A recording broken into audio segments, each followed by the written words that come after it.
Hello everybody, welcome back to my channel, Trading Secrets. The channel is for entertainment purposes only. For those of you who do not know, my name is Ali. I have over 20 years experience teaching accounting, economics, business and law. And through this channel I'll be providing some stock analysis and a quick update on the $1 Million Challenge. If anybody's not aware of this is a journey of an investment of $1,000 to a return of $1 million over a period of 3 years using a strategic or compound return investing. So the objective is to try to get 201 trades, each with an average return of 3.5%. It's not 201 consecutive trades, and we do take into account losses. So for further details about how to join, filter as $9 a month. Information is available in the description below.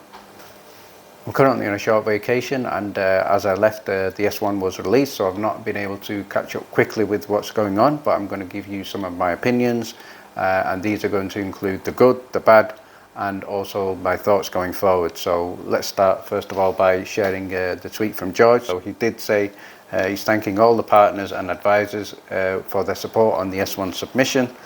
So let's dig quickly into this before I share with you my list for good and bad. So in terms of the release, this was on July the 15th, as you know, through a press release from the company. But what I'd like to now focus on is information at the bottom of this press release with regard to what the company is about. So it's an emerging growth energy company engaged in the acquisition, exploration, exploitation of oil and gas natural properties. So let's now have a look at the S1, and I'm going to give you some of my good and bad. So on the left hand side I'm going to share with you the goods, and I think the key thing that most investors have been waiting for is the release of the S1. So the company have now done this, so that's the first list aspects that I think is good. This is one thing more that we can tick off. So the S1 has finally been submitted. However, looking at the first page, I think we're still waiting for approval from the SEC. So as soon as that is done, hopefully we can get a distribution date which is not yet there. So the second thing that we can confirm here in terms of the S1 is confirmation that the Series A preference shareholders are entitled to receive certain dividends. So there has been a little bit of confusion, but I'd just like to point you out on here under the section under background, because there was a potentially conflicting statement about not receiving dividends, which I'm going to be clarifying later on. But for anybody who's not sure, just in the highlighted section here, holders of the Series A preferred stock are entitled to receive certain dividends based on the net proceeds of the sale of any assets that are used or held for the use in Meta's natural oil and natural gas explorations, and may also receive a pro rata dividend of equity in a spin-off entity which Meta will transfer for any running assets such as the business. So Meta has not yet sold to the third party, so we have confirmation of no sale so far. Third thing I'd like to share, which I think is positive, is written confirmation here that the company still has interest in 3 oil and gas projects. So all drilling completed so far would have been complied with. So these 3 assets include interest in the Oro Grande project covering oil and gas, also the Hazel project in Sterling, and as well as that, the third one is the Hunton wells in partnership with Kodiak in central Oklahoma. So hopefully from these assets we can get some spin-out value. Point number 4 here is plans to sell oil tail to spot oil markets and gas under short-term contracts. So this actually is something positive, and this is written down and confirmed under the section market opportunity highlighted in yellow there. So what they are saying here is that oil in production is expected to sold at prices tied to the spot oil market. So this is good news, especially with regard to the increase in the value of oil. They're also going to be looking at the natural gas production, and that is going to be expected to be sold under short-term contracts. So we know there's a huge demand for oil and gas, and obviously with the premium prices going forward, this should also be something extremely positive. One thing I don't really want to do, I don't really want to focus just on the positive and ignore any negative aspects of this S1. There is some bad news, so I'm going to share that with you now, give you my thoughts on that, and obviously we do need to know the good and the bad. So let's have a look at on the bad. So first of all, what I've identified in the S1, there is no trading of the common stock and no expectation of a public market to develop. So obviously we know it's going into a private company. What this basically means is it's not going into the OTC, it's certainly not going into the NASDAQ. So the common stock, although you may receive it, it's not going to be sellable, certainly almost impossible to sell. So this is under the section here found on the trading market, highlighted in yellow, and they've said here shares of common stock will not be eligible for electronic transfer. Currently no public trading market for the common stock is there, and no current expectations for public markets to develop. So what this basically also indicates to me, there is nothing imminent that the company are aware of that in terms of suggesting that this situation could change.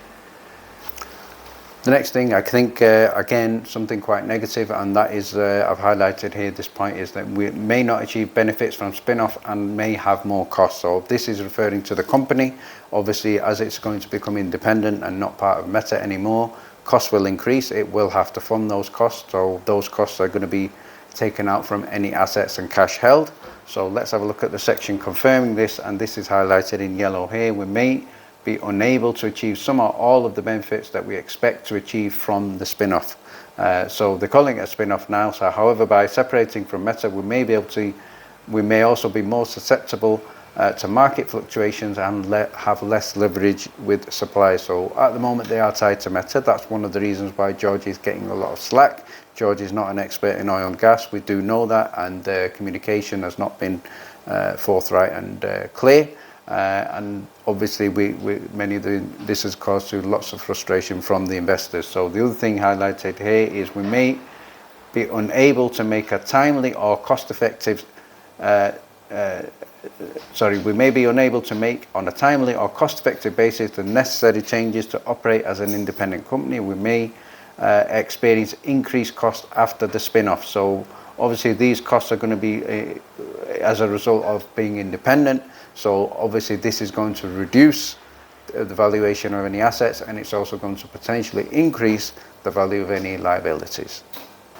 The next thing to pick up on is that the company do have limited operating history. So this basically in effect means it's almost like a startup, even though it's, some people may also call it a transition of assets from previous Torchlight Energy over into a new company. So there will be a new management. So it's not really Torch, even though it's the assets will more or less be the same. So I'm going to pick up here from page 20. Heading here at the top, we have limited operating history as an independent company, so obviously no longer part of Meta. Historical financial information is not representative of the results, and this may not be a reliable indicator of our future results. So obviously any new startup is a high-risk business and a high-risk enterprise. And at the bottom, what I've also picked up here, we'll also be responsible for the additional costs associated with being an independent company, including costs related to corporate governance, investor and public relations, and public reporting. So after this has happened, then it will also be no longer a case of questioning George, blaming George, or tagging George. The next thing I've picked up from the S1 here is with regard to the statement here that they may have to hold shares indefinitely, less stringent reporting, no cash dividend, and possible dilution. So let's go through some of these points. The first one is no active trading market for a common stock may development. So again, as previously stated, it's not going to be on the OTC, it's not going to be on the NASDAQ, it will be as a private enterprise. So this basically means you will not be able to sell the shares of any shares that you hold. So the highlighted section there is that you may have to hold these shares indefinitely and may have difficulty selling. So what we mean by indefinitely, months, weeks, even years, theoretically, but hopefully not. The next thing is we are emerging growth companies subject to less stringent reporting. So this is, although it might sound good, it's not good, because this makes it much more difficult for the company to raise finance, to attract investment, because they're not an OTC stock. So there's less stringent reporting, so less checking. So some people may also question this in terms of the accounts will have less accuracy theoretically. And the next thing is we do not intend to pay any cash dividends in the foreseeable future. So that's nothing to worry about. A cash dividend is not the same as a special dividend. And in fact, only the large mega cap companies usually pay a cash dividend, such as companies like Nvidia. So that's nothing to confuse. You should not confuse that with the special dividend. And finally, your percentage ownership in the company may be diluted in the future. So what they're basically saying here is it's not happening now. We're not saying it's happening, but they've used the word may. So again, they may do this in the future. So it's just another example of a small print. And obviously this is also going to be something that is going to create concern and fear going forward as well. Next thing I'd like to focus on is the record date. So obviously we are still waiting the record date. This will happen. So once we get the record date, it is going to force the hedge funds and the shorts to cover. Obviously if there are still any there that have not covered, this is something that could lead to a potential squeeze in MMTLP. But the reason why I've identified this as something on the bad side is that all investors will certainly not benefit from this. Anybody who does obviously sell in a run-up that is exceptionally good luck to you. But as far as I'm concerned, especially from the point of view of people in Europe and trading 2-on-2, and also in brokers that don't allow selling but only allow buying, this is not going to be good news. The next thing that I've picked up on in the S1, which I think is not good overall, and that is the statement which they have added, and that is saying that there is an unknown number of street shares. And the reason why I think this is not good is this could be something that is going to create dilution, and it's also going to create dilution from the point of view of unknown number of shares. So we don't know how much dilution there is. But let's have a look at what the company have said in their S1 with regard to the number of shares you'll receive. So what they have said, on the distribution date, we will receive 1 share of common stock for every share of Series A preferred stock that you hold on the record date. So this is basically means every share of MMTLP that you hold. No fractional shares of common stock will be issued. So if you hold 5.3, you're only going to receive 5. If you sell 1 share of MMTLP, that means you will receive 1 share less of the new common stock. So results of the spin-off here: immediately following the spin-off, we expect to have approximately 64,000 holders of shares of our common stock. So these 64,000 holders are the people who own multiple amounts of MMTLP. But the situation which I've read here with regard to my concern is a number of shares of our common stock are held in either nominee name or street name brokerage accounts, and consequently we are unable to determine the total number of beneficial owners of our common stock. So the company don't know how many are in the street name. So basically what this means is we don't know how many total shares there are going to be. So how much is this dilution going to be? So the company hopefully needs to try and investigate and find out, because obviously even George has tweeted that there was shares held in street name, but they cannot find out. And the final thing I'm going to look at is a statement on the S1, also looking at the spinout, which is not going to be treated as a tax-free transaction. So let's have a look at what the company have said with regard to this. So underneath the section here, tax classification of the spin-off in general. So what they've said is the spin-off will not be eligible for treatment as a tax-deferred distribution by Meta with respect to its stock. The spin-off will generally be treated as a fully taxable transaction. So obviously the company, I would appreciate the company to probably provide a little bit more clarification of that, but my understanding is that it will be taxable.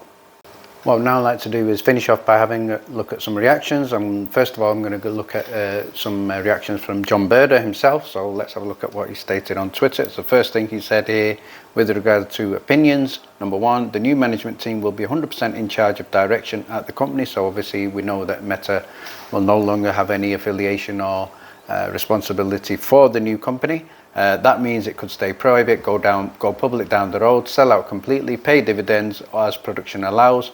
All options on the table for the new management. So the other post that John has also shared is keep new shares in AST and not at your broker, ? Why? Number one, proper credit for your shares. Since there will be no ticker, this is a way to communicate effectively with the shareholders. So this is because the new company is going to be a private company. So John is providing instructions here with regard to keeping your record and access to what you have through this system, and I think further information has been provided there as well. And in terms of the high points and opinions, once the SEC approves, spin out will occur and preference shares will be cancelled and we're looking at the approximately 15 days here according to John. So this is the time where there could be pressure on the shorts. This is the time that it could lead to a potential run up in the MMTLP, leading to hopefully a significant squeeze. So some people who can sell may benefit. And number 4, if your own preference, make sure your brokerage sends you now private shares back to AST for 2 reasons. And then the final thing is, here are the high points in my opinion.